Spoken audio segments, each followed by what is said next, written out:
Bangin on Your Stereo was one of the last songs to be written for the new album House of Noise. We got to a stage where we got 8 or 9 songs, and we thought what was kind of missing from the album. What did we want to add to the album to the recipe, if you like, the ingredients that we kind of built this album with. We felt a song like this was missing a kind of a no nonsense, in your face rock and roll party kind of a track. These songs are just great to play, great to write, and great to perform. And Adam and Steve had been working on this sort of trade off riff kind of thing, and it just went from there. He just kind of wrote itself, the music. I took the music away when we got kind of half of the song written, and I actually ended up writing 2 songs, 2 sets of lyrics. I couldn't decide what I liked. I wrote one vocal melody with a load of words, and then I wrote another vocal melody with another load of words, and I just couldn't decide which I liked best. So when we came back to practice, I brought the lot. So in the end, if you listen to the song, the first verse is the first verse of one of the songs I wrote, and the second verse is the second verse of the other song I wrote. It's 2 different vocal melodies, 2 different styles. It's just a simple, catchy chorus. It's just a bouncy, feel-good radio track. I think it's nice and short. It's in your face. It's a little bit of humour in there, and and it's great to do live, and I'm really overjoyed with it. You need a video. You need a good visual. A good visual accompaniment for the song. Can't get together. What can we do? We can't get people on board liking it together. We made that just before the lockdown, so we managed to get everybody in one place, but can't do that for this. So we're talking with Eric, and he said, "What about a stop motion video? What about something like that?" And as luck would have it, we're friends with the guys in Bootyard Bandits, and Paul, the drummer, he's done this before for them, a Lego stop motion video. I mean, it's perfect, absolutely perfect. He's nailed it. He's absolutely bang on. It's a who's who, a Lego who's who in there. He's just managed to create this awesome video for this song. We could not be happier with it. It's hilarious. It's got everybody in there. Darth Vader, R2-D2, the genie from Aladdin, Noddy Holder, crowd surfing, the Predator's in there. Everybody's in there having a great time. It's just great, and yeah, we're absolutely over the moon with how it's turned out. Baz is quite right. I have done this before, but I've only done it once before. I am a bit of a stop motion newbie, so I did it for a song called Hoedown Showdown for my own band, Bootyard Bandits, back in 2018, and that video took me the best part of 6 months. So the first question I asked, obviously, when I was approached about doing this one was, what's the time frame?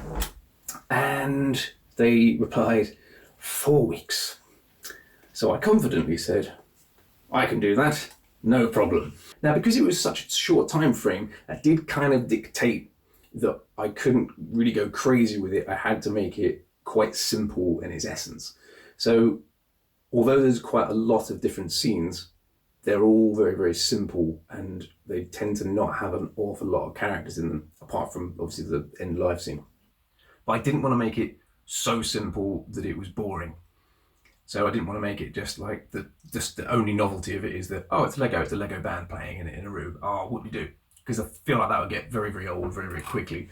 So I came up with the idea of having the band playing inside a stereo, and the stereo can kind of go on this journey.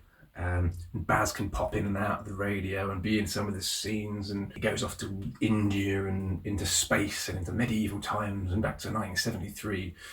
Donald Trump will turn up in it at some point, and then end up back in this big old live gig with all the characters having a lovely time.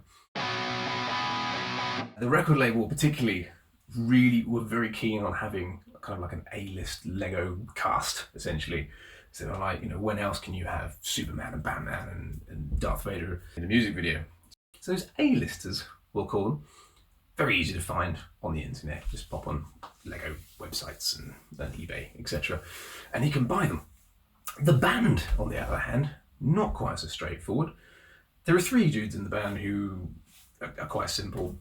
Baz and Bowser, on the other hand, quite tricky.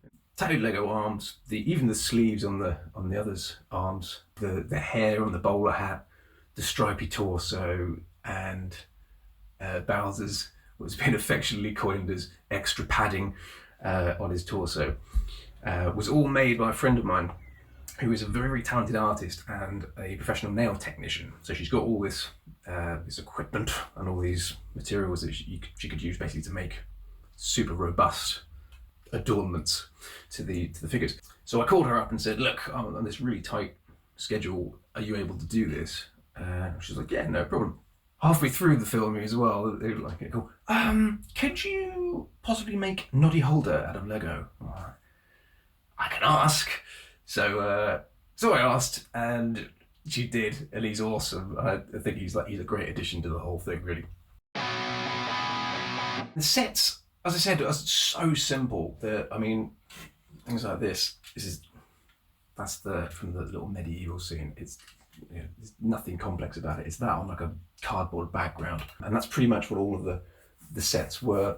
Apart from the radio interior is just these red columns with red speakers. I spray painted some Lego bases black and put them behind. I filmed quite a lot of stuff on a blue screen as well. So when Baz gets fired into space, that's all done on a blue screen, and the leprechaun in the middle of the Irish scene is done on a blue screen. And the most complicated scene of the whole lot was obviously the last scene, or the last third of the song, where we're doing the live show. Now again, the set is quite straightforward, but I needed a crowd of over 100 Lego figures jumping up and down in unison. So I put my thinking cap on, and I came up with this little kind of lever system where they're all on a bit of hardboard, so I was able to still move them in time. Now that's all filmed inside a little wrap unit. With that, I was able to then put these gooseneck lights in. I was able to really control that environment and make it look quite authentically like the inside of a venue. That's really all there is to tell you about it. I think it's a wrap, really. It was super fun to make. I'm very proud of the result, and it seems to have been very well received, and Baz and the boys are super stoked with it. So am I. I hope you enjoy it. Thanks a lot for your support.